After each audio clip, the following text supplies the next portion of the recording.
100 বছর আগে যে সকল মুরব্বীরা হজ করার জন্য পায়ে মক্কা মদিনায় গিয়েছেন, এমন গল্প আপনারা শোনেন নাই যে হজের 6 মাস পূর্বে বাড়ি থেকে বের হয়েছেন, পায়ে হেঁটে রওনা দিয়েছেন, এরপরে হজ শেষ করার 6 মাস পরে আবার বাড়িতে এসে পৌঁছেছেন। এই গল্প আপনারা শুনেছেন? হয়তোবা আমরা কেউ এরকম সৌভাগ্যবান নাই। আমাদের সময় কোনো হাদিস মনে হয় এমন সাহস নিয়ে বাড়ি থেকে বের হবে। যদিও সাম্প্রতিককালে বাংলাদেশের একটা ছেলে সে তার ইচ্ছা পূরণ করার জন্য শখের বসে গেছে, আলিফ মাহমুদ ছেলেটির নাম ছিল, কুমিল্লা ছেলে, সে দেখাইছে, ভাইরাল হয়ে গেছে, মানে সবাই তাকে চিনে যে পায়ে একটা হজ করার জন্য গেছে। এটা সে শখের বসে গেছে, বিপদে পড়ে যায়, প্রয়োজনের তাগিদে যায়। 6 মাস পূর্বে বাড়ি থেকে বের হয়েছে, হজ শেষ করে 6 মাস পরে বাড়িতে এসে পৌঁছেছে। যে সকল হাজী সাহেব এভাবে হজ করে মারা গিয়েছেন, ইন্তেকাল করেছেন, তাদের কবরের পাশে গিয়ে তাদের নাতি বন্ধু যদি বলে যে দাদা কি বড় আব্বা, আমরা তো মাত্র 6 ঘন্টায় সৌদি আরব যাই, তাদের যে মেজাজ ছিল, আল্লাহ যদি জীবিত হওয়ার সুযোগ দিত, ওইটাই পয়সা কাপড় গায়ে দিত না। মিথ্যা কথা বলতে একটা ধরন থাকতে পারে, আমি গেলাম 6 মাসে, তুমি যদি 6 সপ্তাহ বলতেন তাহলে মেনে নিতাম যে উঠে পিঠে ঘোড়ায় ছেড়ে বিভিন্ন ভাবে গেছো, কিন্তু তাই বলে 6 ঘন্টায় কিনা বলে।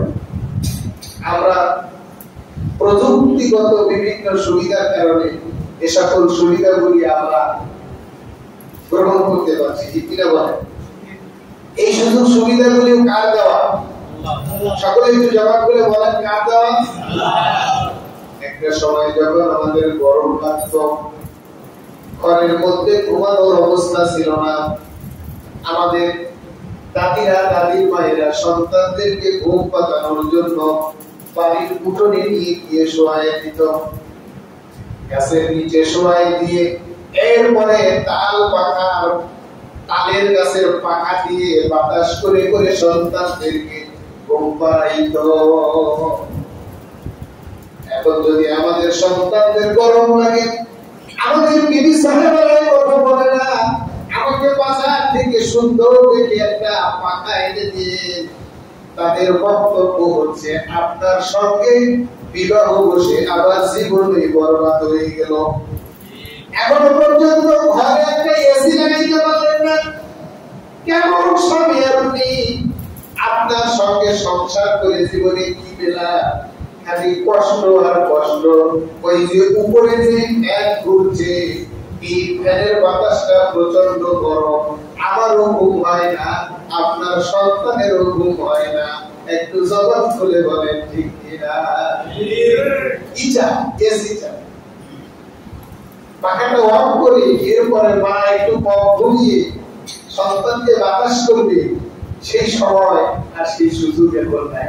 এখন ঠান্ডা বাতাস পাওয়ার জন্য এসির প্রয়োজনীয়তা উপলব্ধ হয়। জবাব করে বলেন ঠিক।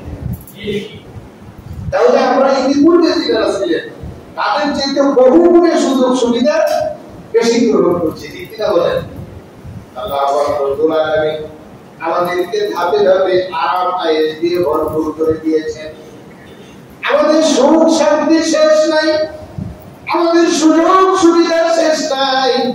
এরপরে আমরা চেষ্টা করছি আরো সুযোগ সুবিধা কিভাবে পাওয়া যায়, আরো সহজ পদ্ধতি কিভাবে অর্জন করা যায়। একটা সময় মাটি কাটার জন্য মানুষদের দল থাকতো, একটা পুকুর কাটা হবে অথবা একটা বিল্ডিং তৈরি করা হবে, এজন্য 50 জনের 100 জনের একটা দল থাকতো, একটা গ্রুপ থাকতো। তারা 1 ঘন্টা 2 ঘন্টা মাঠ কেনার পরে আবার 1 ঘন্টা করে বিশ্রাম নিত, একটু পানি পান করে নিত, বিভিন্ন কায়দায় শারীরিক পরিশ্রমের মাধ্যমে কাজগুলি সমাধান করত। আর এখন আল্লাহ পাক রব্বুল আলামিন মানুষের মাথায় এমন বুদ্ধি দিয়ে দিয়েছে, 50 জন মানুষ সমস্ত দিকে যে মাটি কাটে এক যন্ত্র নামায়া দিছে, একদিনে 2 ঘন্টায় সেই কাজ করে ফেলে। এরকম প্রযুক্তি আমরা দেখি তো নাকি কথা? মিস্টার বেগুখা আছে না? যদি বড় একটা বেগু লাগাই দেওয়া যায় খালি ভাবে, তাহলে 50 জন 100 জন মানুষ সারাদিনে যে কাজ করবে তো 2 ঘন্টায় সেই কাজ করে শেষ করে দেবে। তাহলে এই প্রযুক্তি আল্লাহ পাক রব্বুল আলামিন মানুষের মাথায় দিয়ে দিয়েছে। যারা প্রযুক্তি আবিষ্কার করেছে তারা আল্লাহ পাক রব্বুল আলামিনকে বিশ্বাস করুক বা না করুক, কিন্তু এই সব কিছু হয়েছে কার দয়ায়? আল্লাহ। সে যদি দাবি করে আমি তৈরি করেছি প্রযুক্তি আমার, তাহলে তাকে প্রশ্ন করুন তোমাকে তৈরি করেছে কে? ঠিক কি না বলেন? তুমি প্রযুক্তি তৈরি বাহাদুরি দেখাও, তুমি একটা সিস্টেম আবিষ্কার করেছ, হয়তো বা তোমার দিয়ে বিভিন্ন ইনস্ট্রুমেন্ট দিয়ে তুমি একটা ভেকুর তৈরি করেছ। এই ভেকুর মধ্যে যে মাল ম্যাটেরিয়ালস গুলি আছে, এই মাল ম্যাটেরিয়ালস গুলিকে সৃষ্টি করেছেন কে? তাহলে এক কথায় আমাদের সকলের বিশ্বাস করতে হবে তথ্য প্রযুক্তির মাধ্যমে আমরা যত সুযোগ সুবিধা গ্রহণ করছি এই সমস্ত সুযোগ সুবিধাও দিয়েছেন কে? আল্লাহ। সম্মানিত মুসলিয়ানে কেরাম, মুরব্বিয়ানে আযম, তথ্য প্রযুক্তির ব্যবহারের ফলে আমাদের সকলের হাতে কিন্তু একটা করে মোবাইল আছে। কারো কারো আবার একটাই হয় না, 2টা করে আছে। কারো কারো আবার 2টাই হয় না, 3টা করে আছে। কারো কারো একটা 2টা 3টা দিয়ে হচ্ছে না, সে বলছে আমার এমন মোবাইল চাই, স্যামসাং আলট্রা, কি যেন বলে, এত টাকাও তো নাই, কিনার জন্য তো নাই, বুঝি ওটা। আবার হলো আইফোন, মানে এর মধ্যে আরো যে কত সুযোগ সুবিধা দেওয়া আছে, কি চাই সব কিছু এর মধ্যে ভরে দেওয়া আছে।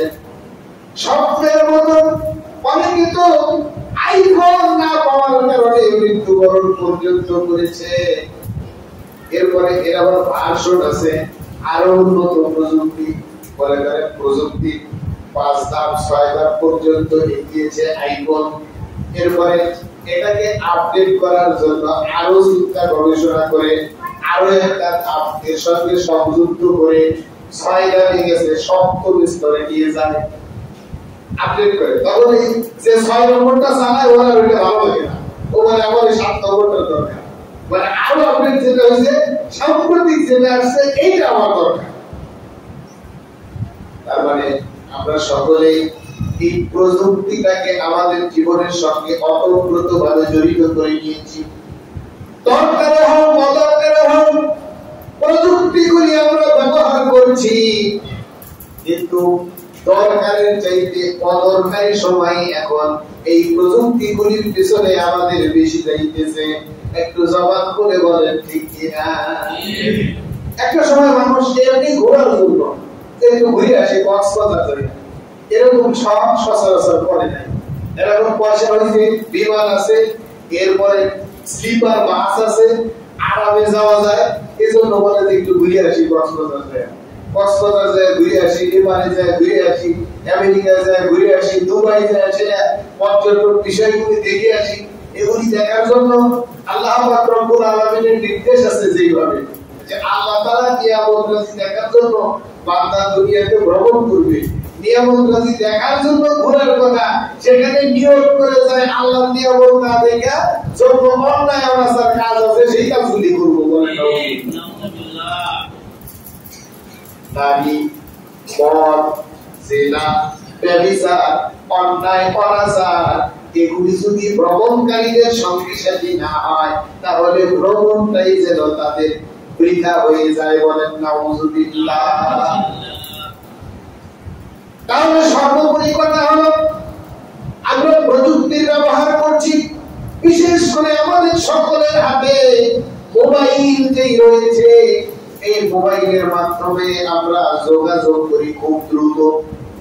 আগে যদি একজন মানুষ ইন্তেকাল করত, সকালবেলা একজন আত্মীয় আছে 200 কিলোমিটার দূরে, ধরেন বাস দিয়ে যাবেন, সকালবেলা যদি খবর নিয়ে যেত 200 কিলোমিটার দূরের ব্যক্তির কাছে, তাহলে যে খবর নিয়ে যেত তার নসিবে এসে আর জানাজা পড়া সম্ভব হইল না। কি বলে, তাই না? খবর নিতে গেছে মামার কাছে, যে বাপে মারা গেছে, ছেলে মামারে খবর দিতে গেছে, খবর দিতে যায় ছেলে এসে থেকে লাশ দাফন করে দিচ্ছে, কবে আসবে কখন আসবে তার সঙ্গে যোগাযোগ নেই।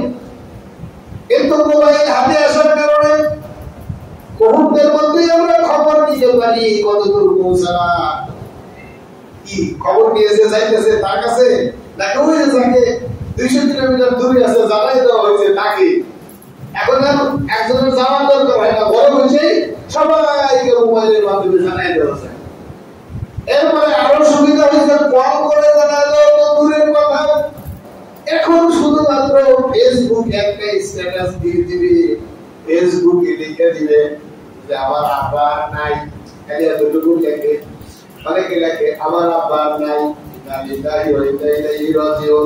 এখন তার সঙ্গে তার বন্ধু বান্ধব আত্মীয় স্বজন সকলের একটা সংযোগ আছে, একটা যোগাযোগ আছে, সকলেই জানতে পারে, বুঝতে পারে।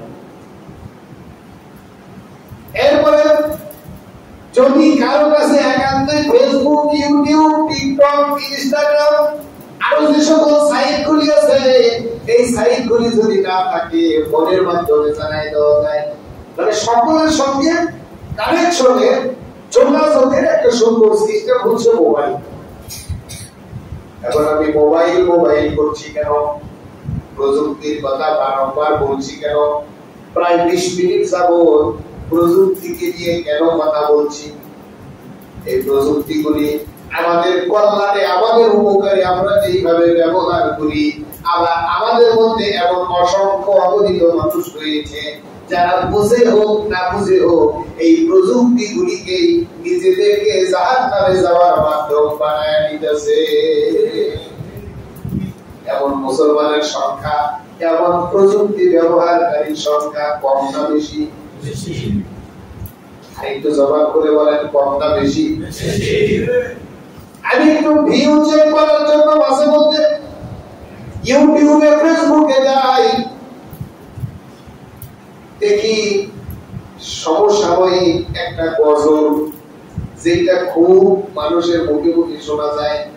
এই গজলটা যদি 3 মিলিয়ন মানুষ দেখে, আর সমসাময়িক একটা গান যদি ভাইরাল হয়, ওই গানটা 30 মিলিয়ন মানুষ দেখে, তাইলে গজল বেশি শুনে না গান বেশি শুনে?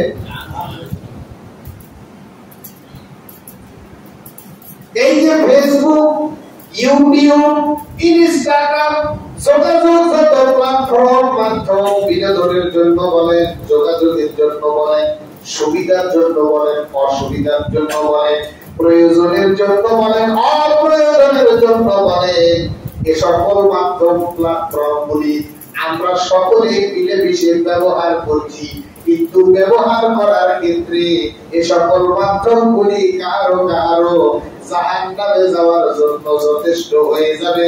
জবান খুলে পড়ে নেই নাউজুবিল্লাহ। মনে করেন একটা গান ফেসবুকে, ইউটিউবে ছাড়া আছে, আপনার কাছে খুব ভালো লেগেছে, আমি হুজুর যত ওয়াজই করি যে গান শোনা হারাম, গান আপনারা শুনবেন না। আল্লাহ পাক রব্বুল আলামিন বলেন, ইন্নাল্লাযীনা ইউহিব্বুনা আন তাশিআল ফাহিশা লিল্লাযীনা আমানু লাহুম আযাবুন আলীমুন ফিদ দুনিয়া ওয়াল আখিরাহ। জবাব করে বলেন নাউজুবিল্লাহ। আল্লাহ পাক রব্বুল আলামিন বলেন,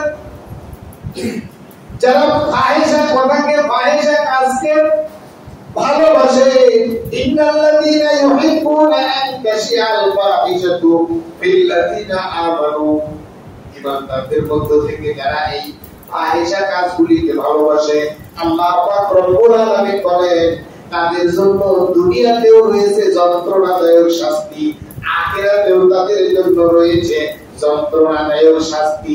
জবান খুলে বলেন নাউজুবিল্লাহ। কারণ আমরা যে গান বাজনাগুলি শুনি, এগুলি তো ফাহিশার কথা, রুচিহীন কথা, যেগুলি অপ্রয়োজনীয় কথা, মানুষকে যৌন সুরসুরি দেওয়ার মতো কথা দিয়ে এ সকল গানগুলি সাজানো হয়। ঠিক কিনা বলে? আর উপস্থাপন ভঙ্গি সম্পূর্ণই হারাম।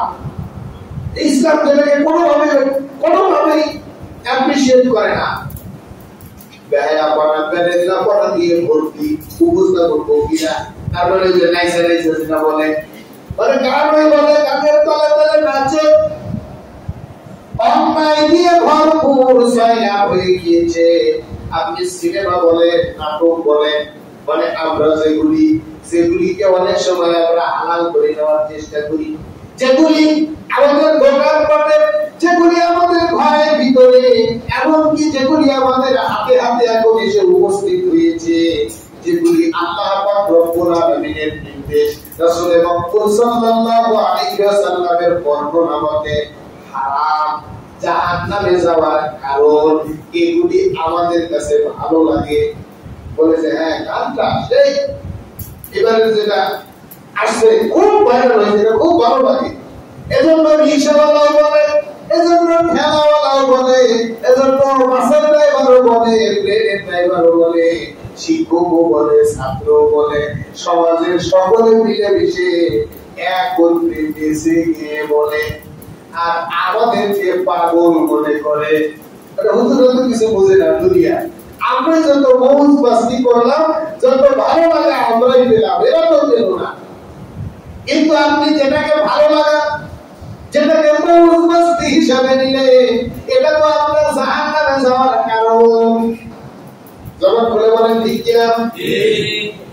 বুঝতেছেন আমার কথা? এই যে মোবাইলের মাধ্যমে, ইউটিউবের মাধ্যমে, টেলিভিশনের মাধ্যমে যে সকল গান, যে সকল নাটক, যে সকল সিনেমাগুলি আমরা দেখি, আমাদের কাছে খুব ভালো লাগে। এরপরে আবার ভালো লাগার কারণে শেয়ার করে দেয়। একটা গান আপনি শেয়ার করে দিচ্ছেন, আপনি শুনেছেন, শোনার কারণে আপনি অপরাধী হয়েছে, আপনার গুনাহ হয়েছে। আপনি একা একা শুনে বেঁচে যাইতেন, কিন্তু আপনি ওই একটা বেহায়াপনা শেয়ার করার কারণে সাদাকায়ে জারিয়া হিসেবে মওত পর্যন্ত আপনার নামায়া বলে গুনাহ লিখা হইতে থাকবে। তাহলে এই সকল বিষয় থেকে বেঁচে থাকার জন্য আমাদের পূর্ব প্রস্তুতি রাখার দরকার আছে না নাই?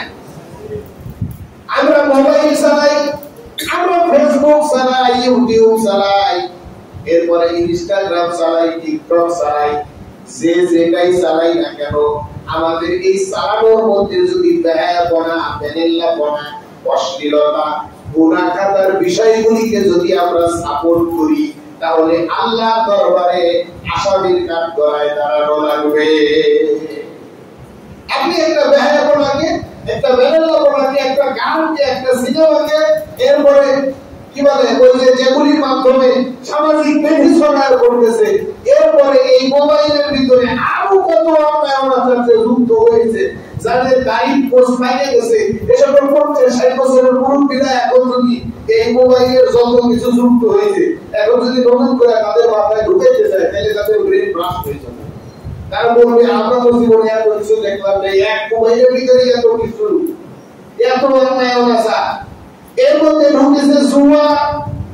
আগে জুয়া খেলার জন্য মানুষেরা পুকুর পাড়ে গিয়ে একত্রিত হতো, জঙ্গলের ভিতরে গিয়ে একত্রিত হতো।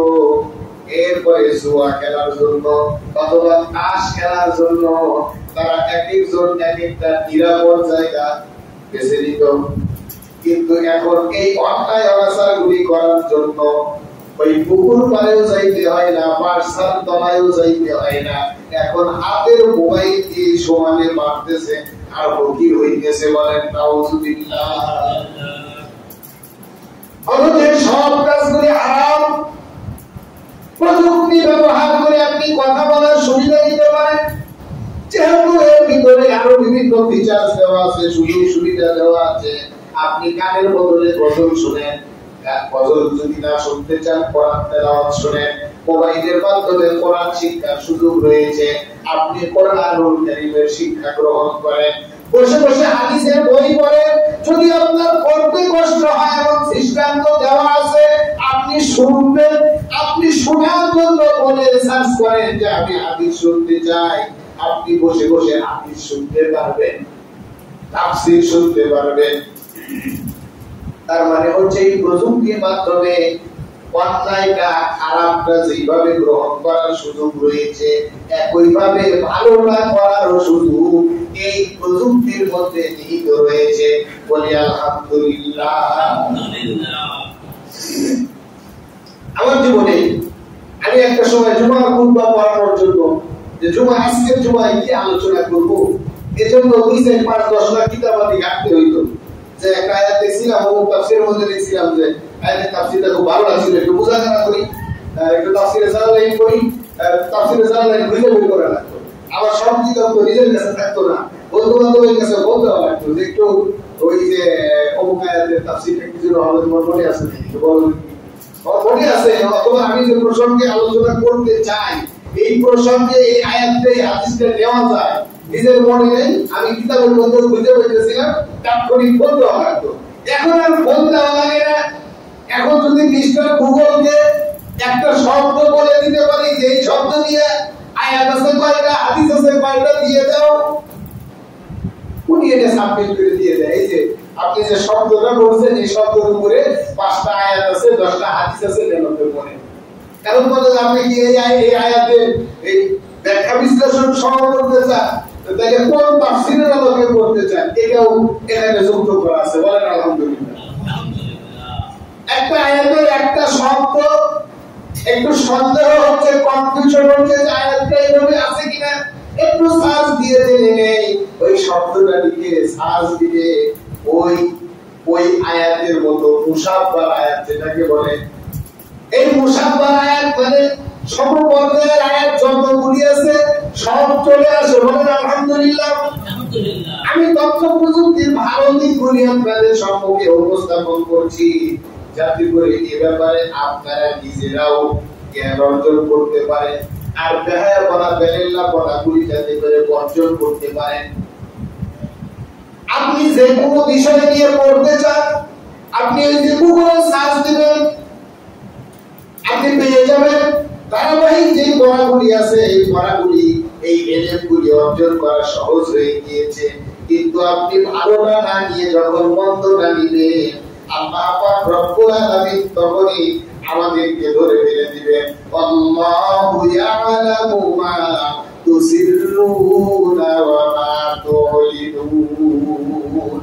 আমরা গোপনে যা করি আর প্রকাশ্যে যা করি, সব কিছু আল্লাহ পাক রব্বুল আলামিনের খাতায় লেখা থাকে। আমি আর আপনি মনে করি মোবাইলে গান দেখলাম, মোবাইলে থেকে গেল, আমার হিসাব নিকাশ বুঝি এখানেই চুকে গেল। আল্লাহ পাক রব্বুল আলামিন বলেন, না না না, দুনিয়ার জমিনে তোমরা কি তথ্য প্রযুক্তি আবিষ্কার করেছ, তার চাইতে কোটি কোটি গুণ পাওয়ারফুল প্রযুক্তি আমি তোমার সঙ্গে, তোমার জন্মের সময়, দুনিয়া সৃষ্টির সময়, মানবতা সৃষ্টি করার সময় আমি মানুষদের মধ্যে ইনস্টল করে রেখে দিয়েছি। জবান করে বলেন সুবহানাল্লাহ।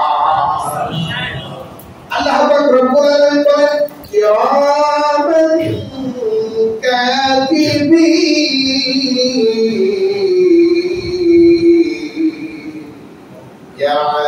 ইয়ালামুনা মা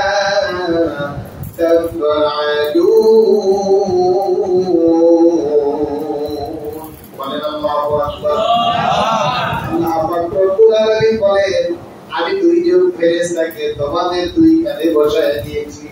কিরামান কাতিবিন, দুইজন লিখক, দুইজন কেরানীকে তোমাদের দুই কাঁধে বসিয়ে দিয়েছি।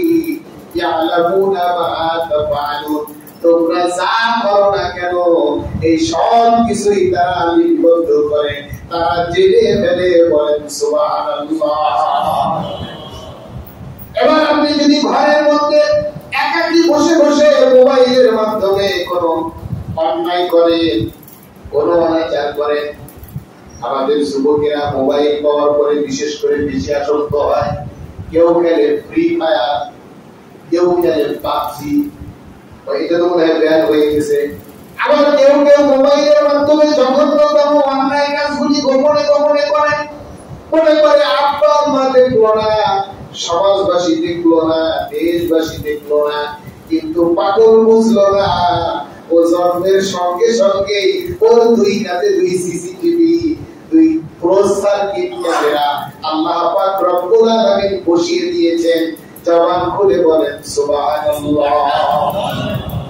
দুনিয়ার জমিনের সমস্ত মানুষেরা যদি কোন প্রযুক্তি আবিষ্কার করে এই প্রযুক্তিকে ব্যান করতে চায়, যে আল্লাহ দেওয়া প্রযুক্তি, কিরামান কাতিবিন, যারা দুইজন বসে বসে মানুষের নেক কাজ এবং বদ কাজগুলি লেখে, যারা সওয়াব লিখে এবং গুনাহ লিখে, তাদের চোখ দুইটাকে বন্ধ করে দিব। পারবে? লেখা বন্ধ করতে পারবে? তবে এলাকায় যদি সাইনবোর্ড দেওয়া থাকে যে এই এলাকা সিসি ক্যামেরার আওতাভুক্ত, সন্ত্রাসীরা বা অপরাধীরা যারা অপরাধ করতে চায় তারা পেছন দিক থেকে গিয়ে সিসি ক্যামেরার মাথায় বাড়ি মেরে ভেঙে ফেলে। এরপরে প্রয়োজনে যেই এলাকায় সিসি ক্যামেরা লাগানো আছে, যেইখানে মনিটর বসানো আছে, যেইখানে তথ্যগুলি সংরক্ষিত হবে, ওইখানে গিয়ে ওই মনিটরটাই ভেঙে ফেলে। এরপরে ওই পেন ড্রাইভটাই নিয়ে নেয় যেইখানে তথ্যগুলি সংরক্ষিত থাকে। অর্থাৎ সিসি ক্যামেরার সমস্ত আলামতগুলি ধ্বংস করে ফেলে অথবা নিজের আয়ত্তে নিয়ে নেয়। এই দুনিয়ার প্রযুক্তিকে বৃদ্ধাঙ্গুলি দেখিয়ে মানুষ ইচ্ছা করলে অপরাধ করতে পারে।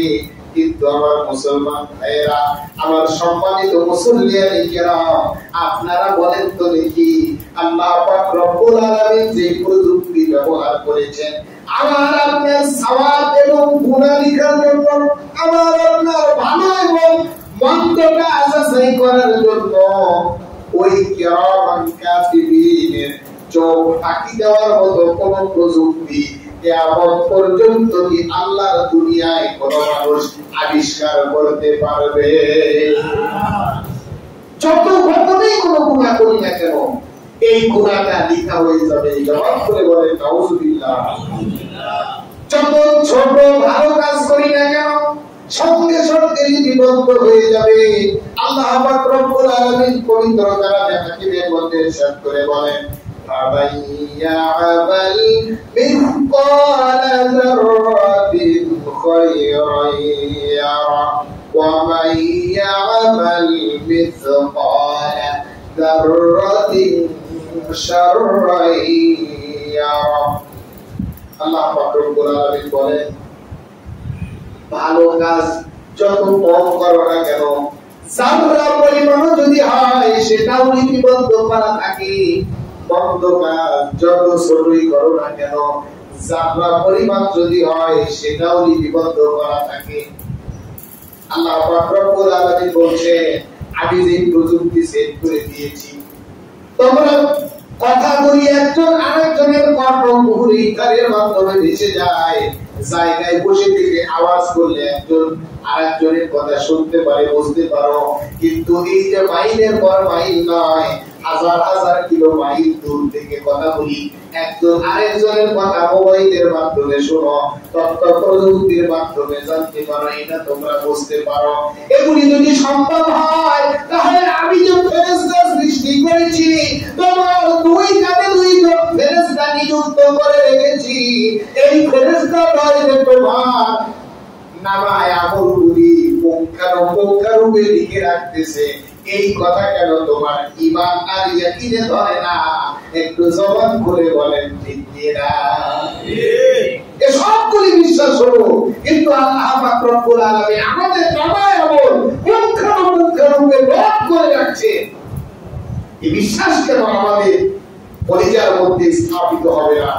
এটা আমাকে আপনাকে প্রশ্ন করার দরকার আছে না নাই? নিজেকে নিজের প্রশ্ন করার দরকার আছে না নাই?